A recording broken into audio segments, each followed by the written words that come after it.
చర్చలు జరుగుతున్నాయి. ముగింపు సందర్భంగా వివిధ తీర్మానాలు ఇప్పటికే చేసినటువంటి పరిస్థితి ఉంది. ఇప్పుడే రాష్ట్రంలో మనకందరికీ తెలుసు, ప్రభుత్వ రంగ సంస్థలని కాపాడుకోవడం కోసం పెద్ద ఎత్తున ఉద్యమాలు చేసిన పరిస్థితి ఉంది. దాదాపు 500 రోజులు ఆందోళన చేయడం ద్వారా ఇప్పటి వరకు విశాఖ అనేటువంటిది ఆగినట్లుగా మేము భావిస్తున్నాం. భవిష్యత్తులో దాన్ని నిలుపుదల కోసం కూడా ప్రయత్నం చేస్తాం. ఆంధ్ర రాష్ట్రంలో ప్రభుత్వ రంగ సంస్థలని కాపాడుకోవడం కోసం CI2 ఆ రకంగా ఆల్ ఇండియా మహాసభ తీర్మానము చేసినటువంటి పరిస్థితి ఉంది. దానికి అనుగుణంగా చేస్తాం. అట్లాగే రాష్ట్రంలో ఇతర సంఘాలని కూడా INTC, AITC ఇటువంటి సంఘాలను కూడా కలుపుకొని మేము ఉద్యమాలు చేయడానికి సిద్ధమవుతున్నాం. గతంలో చేశాము, ఇప్పటికీ చేస్తున్నాము. రాబో కాలంలో ఈ కేంద్ర ప్రభుత్వం అవలంబిస్తున్నటువంటి విధానాలు అంటే కార్మిక వ్యతిరేక విధానాలు అంటే లేబర్ కోడ్స్ ఏవైతే తీసుకొచ్చిందో లేబర్ కోడ్స్ ద్వారా ఈరోజు ప్రభుత్వం ఇంకా లేబర్ కోడ్స్ అమలు చేయకముందే ఇక్కడున్నటువంటి NDA ప్రభుత్వము మనకి 12 గంటల పని విధానము అట్లాగే మహిళల్ని రాత్రి షిఫ్ట్లో పనిచేసే దానికోసం మంత్రిమండలిలో తీర్మానం చేయించి అసెంబ్లీలో కూడా తీర్మానం చేసినటువంటి పరిస్థితి ఉంది. కాబట్టి ఇక్కడున్న NDA కూటమికి వ్యతిరేకంగా ప్రజల్ని సమీకరించేదానికోసం కూడా ప్రయత్నము చేస్తాం.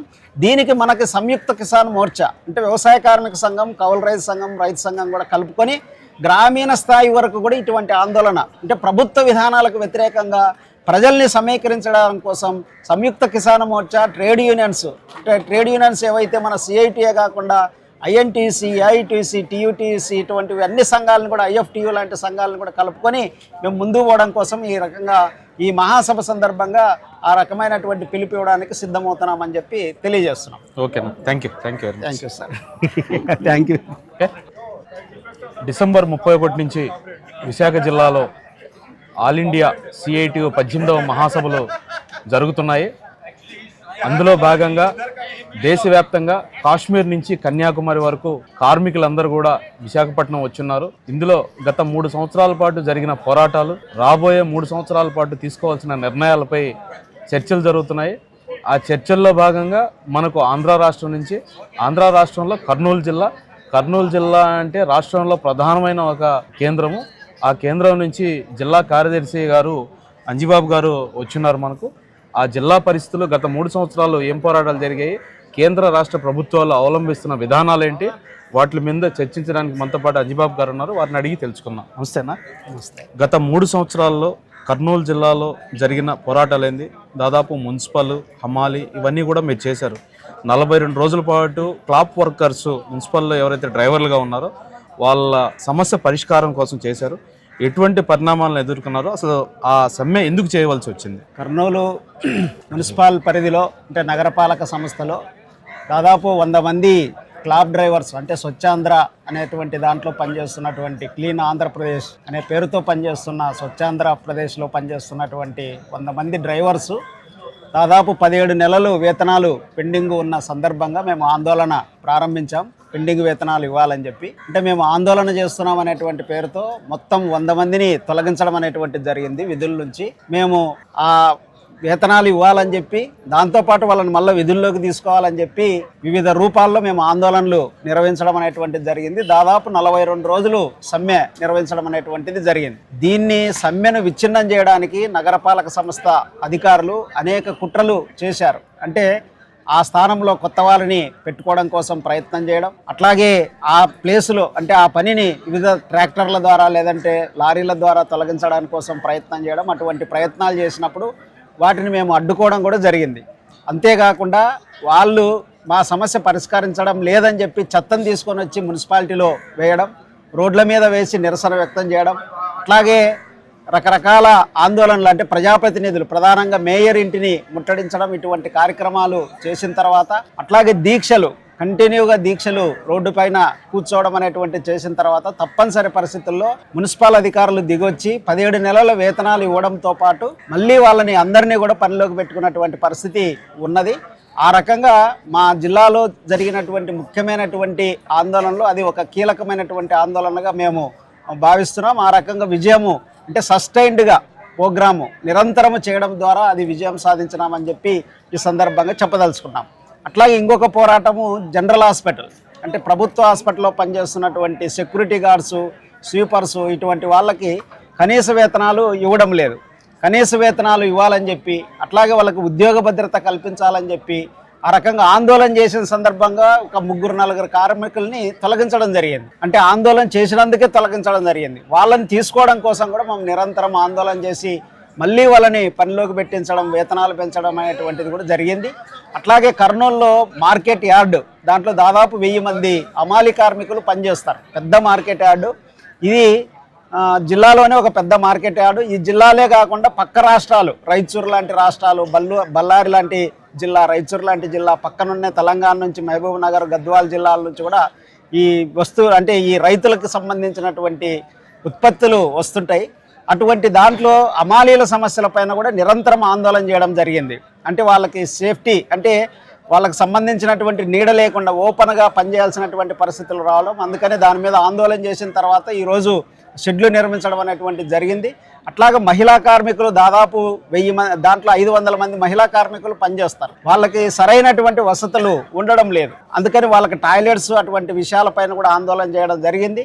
అట్లాగే వాళ్ళకి దుస్తులు ఇవ్వాలని చెప్పి, పిఎఫ్, ఈఎస్ఐ సౌకర్యాలు కల్పించాలని చెప్పి అనేక రూపాల్లో ఆందోళన చేసిన తర్వాత వాళ్ళకి తిరిగి అటువంటి సౌకర్యాలు కల్పించడం అనేటువంటిది జరిగింది. ఈ రకంగా కర్నూలులో ఈ ఆర్టీసీ కార్మికుల సమస్యలు కానీ, మున్సిపల్ కార్మికుల సమస్యలు కానీ, అమాలీ కార్మికుల సమస్యలు, అట్లాగే ఆటో రంగంలో పనిచేసేటువంటి వాళ్ళ సమస్యల మీద ఈ మధ్యకాలంలో చాలా విస్తృతమైనటువంటి పోరాటాలు చేయడం అనేటువంటిది జరిగింది. కర్నూలులో అతిపెద్ద సోలార్ ప్లాంట్ని ఏర్పాటు చేస్తున్నారు అని చెప్తున్నారు. ఈ సోలార్ ప్లాంట్కి కొన్ని వేల ఎకరాలు అవసరం. ఈ భూములు తీసుకునే వారి దగ్గరికి వాళ్ళకి సరైన నష్టపరిహారం వస్తుందా లేదా ఉద్యోగాలు, ఎటువంటి ఉద్యోగ అవకాశాలు అక్కడ వచ్చేదానికి ఉన్నాయి? కార్మికులకి ఎంతమందికి ఉపాధి కలిగే అవకాశాలు ఉన్నాయి? ఇది కర్నూలులో ఓరోకల్ హబ్ అనేటువంటిది ఒకటి ఏర్పాటు చేయడం జరిగింది.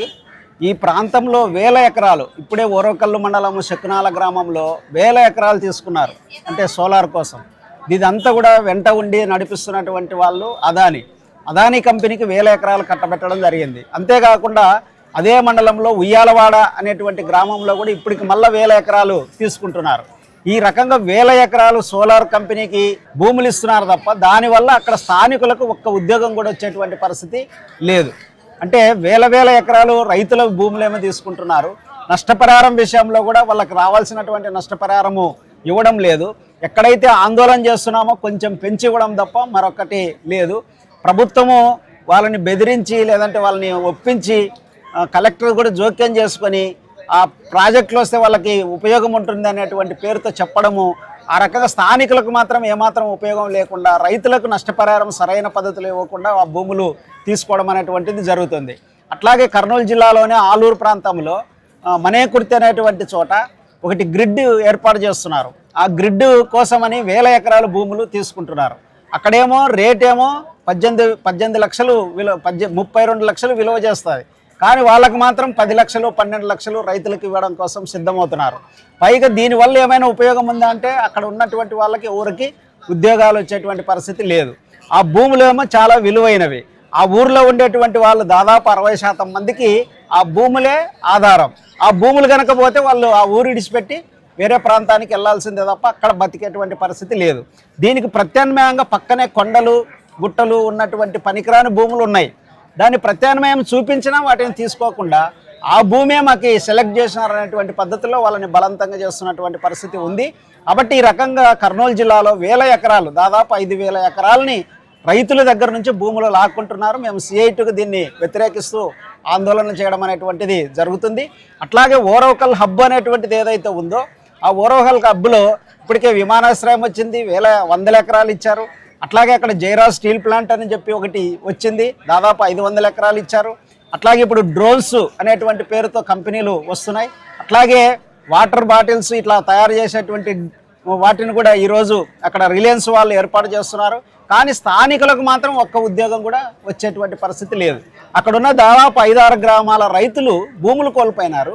కానీ ఆ భూములు కోల్పోయిన రైతులకి వాళ్ళ కుటుంబాలకు మాత్రం భూములు ఇచ్చేటువంటి పరిస్థితి లేదు. ఆ భూములు దానిపైన కూడా కొంత ఆందోళన చేశాం. కానీ అక్కడ అంతా పనిచేసే వాళ్ళు ఎవరంటే జార్ఖండ్, ఉత్తరప్రదేశ్, బీహారు ఇటువంటి రాష్ట్రాల నుంచి వచ్చి పనిచేస్తున్నటువంటి పరిస్థితి ఉంది. అందుకనే స్థానికులకే ఉద్యోగాలు ఇవ్వాలి. జీవో కూడా ఉంది, 75 జీవో అని చెప్పి. ఆ జీవో గత ప్రభుత్వం ఉన్నప్పుడు ఒక జీవో కూడా ఉంది. ఆ జీవోని ఇంప్లిమెంటేషన్ చేయాలని చెప్పి కూడా మేము ఆందోళన చేయడం జరిగింది. భవిష్యత్తులో కూడా అటువంటి ఆందోళనకి మేము సిద్ధమవుతామని చెప్పి ఈ సందర్భంగా తెలియజేస్తున్నాం. రవాణా రంగం కూడా ఈరోజు చాలా సమస్యలను ఎదుర్కొంటూ ఉంది. కర్నూలు జిల్లాలో రవాణా అనేది కూడా చాలా ఎక్కువ, ఎందుకంటే పక్కన రాష్ట్రాలు ఉన్నాయి. ఎటువంటి సమస్యలు ఎదుర్కొంటే వాటి కోసం సిఐటిగా ఎటువంటి పరిష్కార మార్గాలను చూపిస్తున్నాయి, కేంద్ర ప్రభుత్వం ఎటువంటి విధానాన్ని అవలంబిస్తుంది. ఇప్పుడు రవాణా రంగంలో కూడా కర్నూలు జిల్లా అనేది ఒక కేంద్రము ఒకప్పుడు. కానీ ఈరోజు అక్కడ అన్నీ కూడా పెద్ద పెద్ద వాహనాలు, లారీలు ఇటువంటివన్నీ కూడా ఈరోజు కుదేలైనటువంటి పరిస్థితి. ఓనర్స్ ఏం చేయాలో దిక్కు చేసినటువంటి పరిస్థితి ఉంది. ఓనర్స్ అంతా కూడా ఈరోజు డ్రైవర్స్గా మారినటువంటి పరిస్థితి కూడా ఉంది. అంటే అది గిట్టుబాటు కావడం లేదు. ఈరోజు కేంద్ర ప్రభుత్వము రకరకాల పద్ధతుల్లో మోటార్ రంగంలో వస్తున్నటువంటి వివిధ రూపాల్లో తెస్తున్నటువంటి జీవోలు, మొన్ననే ట్యాక్స్ పెంచింది. ఆ ట్యాక్స్ కనుక కట్టాలంటే ఆ లారీ అమ్ముకోవాల్సిందే అనేటువంటి పద్ధతుల్లో ఈరోజు ఉన్నాయి. దీని మీద మేము అక్కడ ఉన్నటువంటి ట్రేడ్ యూనియన్ నాయకులతో పాటు ఓనర్స్తో కూడా కలిపి ఆందోళన చేసినటువంటి పరిస్థితి ఉన్నది. మొన్ననే ఒక ఆందోళన చేయడానికి సిద్ధమైన సందర్భంలో ప్రభుత్వం మళ్ళా తన యొక్క నిర్ణయాన్ని వాపసు తీసుకున్నటువంటి పరిస్థితి కూడా ఉన్నది. ఆ రకంగా రాబో కాలంలో కూడా అటువంటి ఆందోళనకు కూడా మేము సిద్ధమవుతాం. ఈరోజు ట్రాన్స్పోర్ట్ రంగాన్ని ప్రభుత్వము చాలా నిర్వీర్యం చేస్తుంది. దేశంలో ఈరోజు వ్యవసాయ రంగం తర్వాత ఎక్కువ మంది ఆధారపడి బతుకుతున్నటువంటి రంగము ట్రాన్స్పోర్ట్ రంగము. ఈ ట్రాన్స్పోర్ట్ రంగాన్ని ఉబరు, ఓలా లాంటి పెద్ద పెద్ద బహుళజాతి సంస్థలకి అప్పజెప్పేదానికోసం అది ప్రయత్నాలు చేస్తున్నది. కాబట్టి కేంద్ర ప్రభుత్వ విధానాలకు వ్యతిరేకంగా కూడా మేము ఆందోళన చేయబోతున్నాం. ఈ సమస్య పైన ఫిబ్రవరి 12 జరిగేటువంటి ఆందోళనలో కూడా మేము కార్మికుల్ని ఆ రకంగా కదిలించేదానికోసం, వాళ్ళని చైతన్యవంతం చేసేదానికోసం, ఫిబ్రవరి 12 జరిగే దేశవ్యాప్త సమ్మెను విజయవంతం చేసేదానికోసం కూడా మేము ప్రయత్నాలు చేస్తున్నాం.